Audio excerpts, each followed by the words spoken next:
Yo, welcome back. And thanks again for tuning in to another episode of the Real Work Stories podcast. I'm your host, Benjamin. And today, we got a good one for you. Today. But before I get into this episode, let me start off by saying thank you to everyone who listens, shares, downloads, subscribes, comments, whatever you do. Thank you. I appreciate it, y'all. I know. Y'all probably like, man, shut up, man. You just playing. Nah, for real. I really mean it, y'all. Thank y'all. I only say it every episode because I mean it every episode, okay? But today, we're going to talk about some of the crazy things that customers have either said to me or people that I know. And a couple things that I've heard said back to customers. And I don't mean like going off on people when they on mute, because you know we all good for that. You can turn that customer service voice on in a half a second. I'll put you on mute and say whatever I want to say. Talk about your mama, your daddy, your bald head granny, all of it. Come back on the phone, sounds so nice and polite. But let's get into it. I remember I was working at a bank once and had a homeboy who was very, very outspoken to his customers. Like, he said things to customers that I wouldn't dare say. You know how everybody has that one person at their job. It's like, for some reason, you can just get away with saying whatever you want to say. So I remember this one time, this dude told a customer, he said, "Ma'am, obviously I can tell you having a bad day today. And that's fine. I'll be your verbal punching bag. Say whatever you want to say to me. It doesn't hurt my feelings. Just let it out, ma'am. I get it. You need somebody to go off on. I'm the guy." And I'm just standing there like, dude, what is this lady saying to you? So he puts her on speaker and he mutes it. And I'm just like, yo, like, I can't even begin to tell y'all the way this lady was going off on him.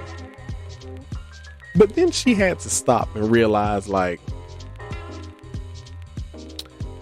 I got a lot of malice in my heart, like a lot of anger and animosity built up right now because of something that ain't even had nothing to do with my coworker. And she was like, "You know what? You don't deserve this."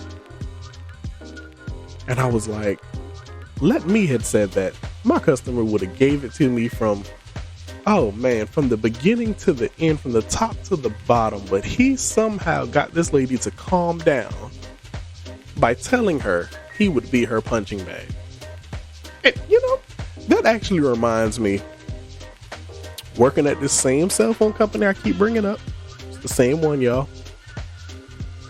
One of my co-workers sitting behind me, going back and forth with one of her customers. She starts getting a little loud. Customer says, "You must be a ghetto B word." She said, "Excuse you?" She said, the customer said, "Yeah, you sound like a ghetto B word. You sound like somebody who makes minimum wage. Like, you don't even have a high school diploma." And in the most sincere voice, my homegirl responds, "Well, ma'am, please tell me what a ghetto B word sounds like." And we lost it. And when I say we, I mean me, my entire team, my manager. Now, how did I know this was happening? Because I can hear some of y'all like, well, how do you know what the customer was saying? Here's the thing. We were supposed to be in like a little meeting. So we were all standing around my manager's desk at the time. And there was this way that we could listen to the phone call while she was on it. So that's how we knew. And we were cracking up because, like, she really, like, just in all sincerity, I sound like a ghetto B? Oh, what does that sound like exactly? Please tell me what it is. It was probably one of the most shocking things I've heard anyone say to a customer ever. ever. And with that reminds me of this. I used to work in one call center. Now, this person I didn't know all too well, but I had heard rumors that she did this. And I later found out it was true. So what this particular person would do is, she's on the phone with her customers. Everything's going good. Conversation going smooth. Then the customers flip the switch. Start getting irate, start getting belligerent. And again, in the calmest, coolest voice ever, she just asked them, and just to make sure, your address is still 121 Main Street, right? I'm gonna let that sit with you for a minute. Conversation's going good. Then the customer starts getting irate and belligerent, starts calling her out of her name and stuff. And she just calmly verified their address. Your address is still 127 Main Street, right? Okay.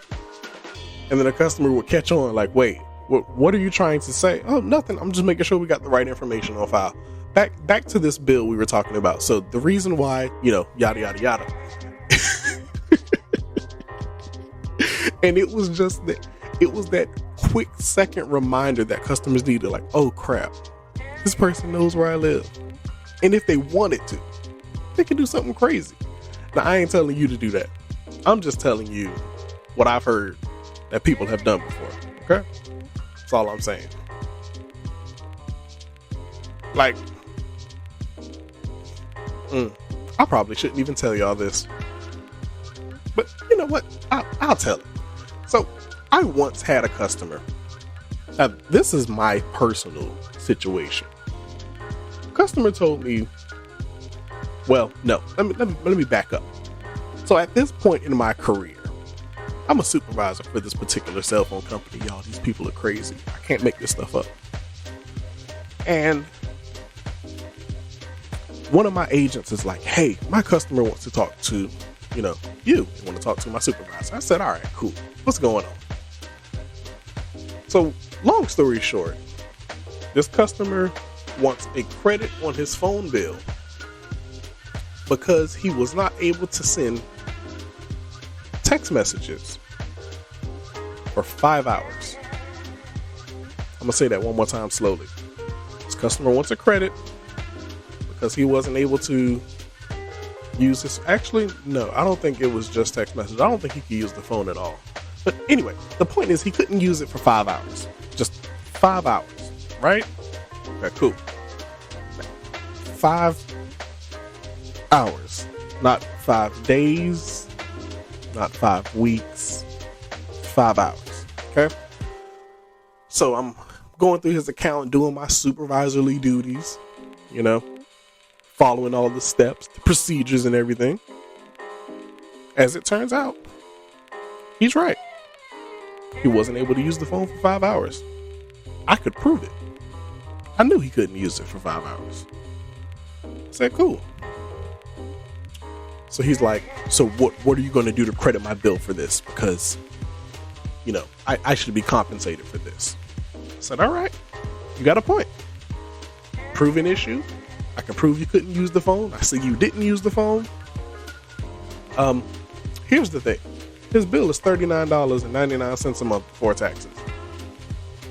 What he was trying to get out of me was having his whole bill waived. Nah, that's not what we do. So, without doing any calculations up front, my first thought to him was, I'll give you $10 courtesy credit, for the problems that you have now. When your bill is $40 a month, $10 is a quarter of your bill. I shouldn't have gave you that, but hey, this is what I'm willing to give you. He says, no, give me something that's comparable to the 5 hours I couldn't use my phone. I said, okay. I said, so here's what we'll do.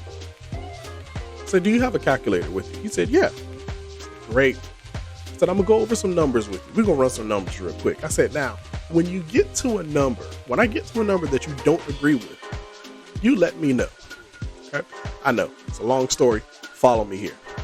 We're going to get to the crazy thing he said to me because this was off the wall. Oh my gosh. So I said, your bill is $39.99 a month, right? He said, yeah. I said, now, if you divide that by 30, that's what you pay on your phone service by day. Would you agree? He said, well, yeah, 30-day billing cycle, $39.99 divided by 30 days. Yeah, sure. I said, cool. So you got that number? He said, yeah. I said, okay. Now take that number and divide that number by 24 because that's what you would pay per hour. He says, yeah. I said, cool. Now multiply that by 5. Would you still like the $10 credit? Or would you like the 27 cents? He says, oh, I see what you mean there. So yeah, sure. I'll take the $10. I said, cool, no problem. Give me a couple seconds. Let me go ahead and type this in. Bada bing, bada boom. Got his credit in the account. And then this is where he loses it. He says, I have a message for you. I said, okay. I said, who's the message for? He said, well, the message is for your manager. I said, okay. I said, what should the message say? I'm hesitating, y'all, because I really can't believe this dude said this to me because I have so many questions. He said, the message for your manager is, you can suck my D word. You can suck my C word. You can suck my B word. F word you and tell your manager I said F word him too. And without even thinking, just by instinct, I said, you too, sir, and have a nice day. And I hung up the phone and I was like, oh snap. I probably should not have said that to him before hanging up this phone. But me being who I am, I was good at my job. So I told my manager I had a message for him. I wrote it down and everything. My manager said, look, I'm going to listen to this phone call. And if this dude didn't say this, you are in big trouble. And I was like, okay. So long story short, I let my manager listen to the call. The next day he called me in his office and everybody was like, oh man, you're getting fired. As soon as I closed the door to his office, my manager busted out laughing. He was like, first of all, what made this dude go off on you like that? I don't know, sir. Your guess is as good as mine. But I'm telling you, I cannot make this stuff up. Now, I told y'all I got some questions. Now, I'm an adult here. Now, he said, suck my D word. Okay. Then he said, suck my C word.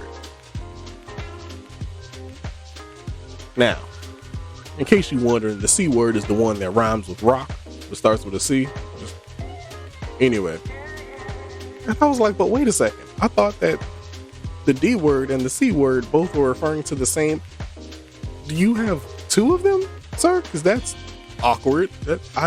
Anyway, these are questions I don't need to ask, but I was so confused because I'm like, that was a very long threat. I mean, attack, whatever you want to call it. It was long, but you obviously didn't think that one through, sir. But yeah, my manager was right. I probably shouldn't have said you too. Have a nice day, but he deserved it. He deserved it. That's all I'm saying is he deserved it. I tried to help him out. He thought I was trying to be smart, even though I was a little bit. No, I wasn't. I was trying to be real and help him out. All right. But look, here's what I want you to do. If you don't already, I need you to go find me on Instagram and on Facebook at Real Work Stories Podcast and check out my latest post and tell me something crazy that you've had a customer say to you, or something crazy that you've said to a customer. Now, I get it. Some of these things could probably get some people in a whole lot of trouble. So if you don't want to put it on the status, that's fine. DM me on either page. Doesn't really matter. Or You feeling a little old school? You got a lot you want to get off your chest? Email me at realworkstoriespodcast@gmail.com. I'll do a part 2 to this. And I'll tell your story like it's mine. Nobody will even have to know it was you. Alright? But y'all know how I do. I ain't even gonna hold you. Thanks again for tuning in to another episode of the Real Work Stories Podcast. Catch y'all next time. Holla.